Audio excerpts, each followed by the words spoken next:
Olá! O mandamento da lei de Deus diz: não fará para ti imagens. Será que é proibido fazer imagens? Será que católicos ortodoxos estão idolatrando, adorando imagens? O que diz o mandamento da lei de Deus? E então, será que a Bíblia realmente proíbe fazer imagens?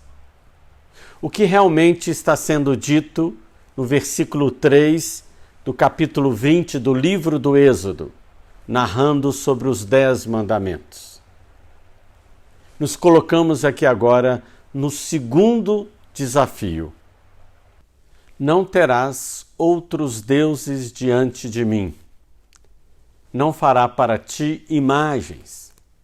Nós só poderemos entender essa proibição do livro do Êxodo, nos mandamentos da lei de Deus, a partir do primeiro mandamento, amar a Deus sobre todas as coisas. Por isso não terás outros deuses diante de mim. Primeiro ponto é que o povo de Deus está vindo do Egito, uma civilização politeísta que estava marcada por vários deuses, com vários elementos ligados à natureza, a deusa Ra, deusa da lua, o deus Quinatom, o deus Sol, a serpente e muitos outros deuses. Então Deus, neste momento, ele quer purificar Israel daquela convivência idolátrica com o Egito. Então, de certa forma, Javé é duro e ele vai colocar a proibição: não se fará nenhuma imagem. O segundo aspecto, para percebermos essa proibição das imagens, é que Deus, Javé, no Antigo Testamento, ele não tinha se manifestado. Alguém jamais viu Deus, Deus Pai. E como iríamos representar um Deus a partir de uma imagem, um Deus que não se manifestou? Então Deus proíbe fazer imagens porque ele é o transcendente. Ele é o invisível que jamais alguém viu. Mas, a partir da revelação do seu Filho, do Verbo, que se fez homem, que se fez pessoa, aí nós temos uma visibilidade de Deus. Em Jesus Cristo, Deus se mostra de forma real, humana. Jesus convive com os discípulos, convive com as pessoas e marca sua presença de uma forma bem visível. É a partir daí que começa uma representação, sim, de Jesus Cristo e de todos aqueles que se envolveram justamente com ele.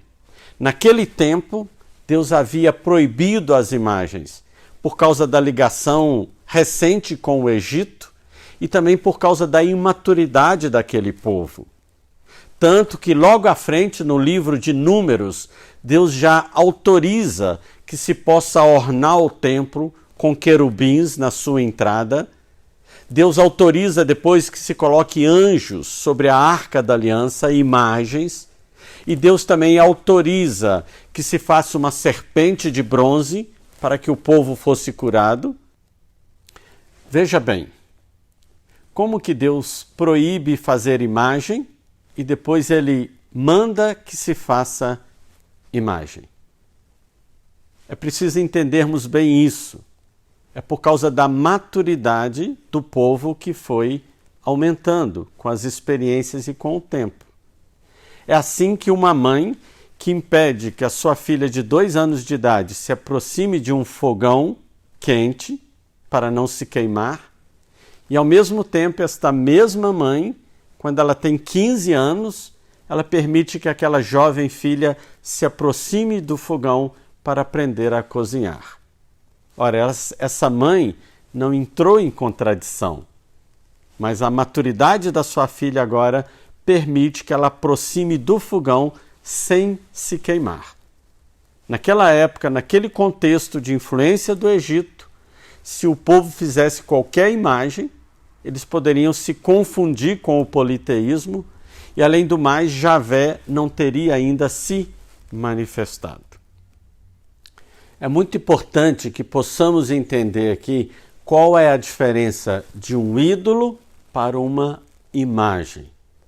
Ora, a palavra ídolo tem na sua raiz eidos, que quer dizer ideias que se sobrepõem, ideias que vão ocupando o lugar, que querem ocupar o lugar de uma outra realidade que é real. E nós podemos dizer que a palavra ídolo, no seu significado, ela tem 3 aspectos. E o primeiro aspecto de um ídolo é que ele é opaco.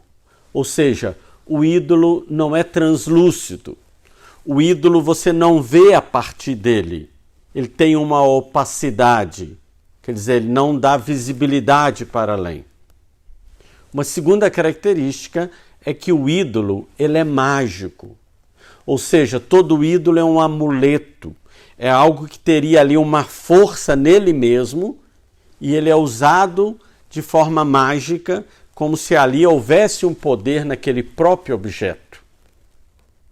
A terceira característica do ídolo é que ele é absoluto, ou seja, o ídolo é um fim em si mesmo.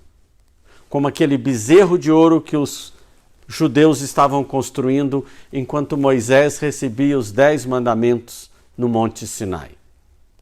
Então, na verdade, o ídolo é algo que se coloca no lugar de Deus. O ídolo tem pretensão de ocupar o lugar, o que é bem diferente da imagem. Ora, a palavra imagem, que vem de imago, mago é magia, o i é negação, quer dizer não mágico, não magia. E diferentemente do ídolo, a imagem ela é translúcida, ou seja, ela permite ver além. Toda imagem é uma janela, é como as lentes de um binóculo, que a partir dela você vai mais longe. A imagem ela tem uma outra característica, diferentemente do ídolo, que é mágico, a imagem é um símbolo. Ou seja, ela tem um aspecto simbólico, ela significa, ela aponta para algo, ela simboliza. E depois a imagem, ela não é absoluta, a imagem é um meio, é uma ponte para que você chegue aonde você não conseguiria chegar. Ou seja, pela imagem, que é um símbolo, você atinge aquilo que é inatingível. Pela imagem, você consegue dizer o indizível. O que às vezes um sermão de 1 hora não consegue dizer, uma bela imagem consegue dizer. E a palavra em hebraico para imagem, ela é muito bonita e muito significativa. Ela é tselem. Tselem, que vem da raiz tzel. Tzel significa sombra de Deus. Então, as imagens, as várias representações visuais, isso que é uma imagem, elas são como que a sombra de Deus e elas apontam para Deus, para uma presença magnífica de Deus no meio de nós. Quando um líder religioso não é uma janela, não deixa que as pessoas passem através dele para chegarem mais fáceis a Deus, quando ele toma o lugar de Deus, aí ele se tornou um ídolo. Eu posso cair até numa egolatria, na idolatria do meu ego. Ou seja, eu absolutizo o meu ego e coloco ele até acima de Deus. Assim como eu posso cair numa bibliolatria, a idolatria do livro. Então estamos aí do grande desafio, né, de como lidar com todas essas imagens, como usar para que elas sejam pontes para que eu consiga chegar até o grande mistério. E como não me tornar escravo de nada, para que de forma límpida, translúcida, de uma forma profunda, eu possa me achegar cada vez mais a Deus. Amarás somente o Senhor, teu Deus, acima de todas as coisas, e não terás outros deuses diante de mim, diz o Senhor. Coragem